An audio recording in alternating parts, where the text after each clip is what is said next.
Vice-Primeiro-Ministro na Embaixadora Portugal discute cooperação de serviço e a área educação.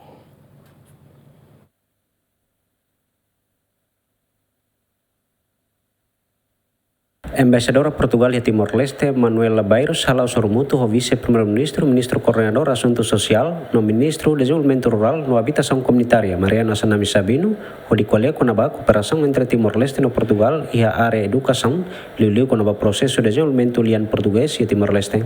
Afloramos, o senhor vice-primeiro-ministro irá visitar Portugal este ano e, portanto, também abordamos as áreas de potencial incremento e reforço da cooperação com Timor-Leste na área da sociedade civil, do apoio aos jovens, desenvolvimento rural, para que a sua visita proximamente seja um sucesso e que traga resultados concretos também para a juventude timorense.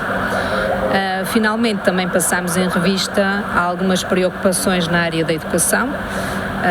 Continuamos a ter algumas preocupações porque a língua portuguesa precisa de ser consolidada, o ensino na língua portuguesa precisa de ser acarinhado, estimulado e tem havido recentemente algumas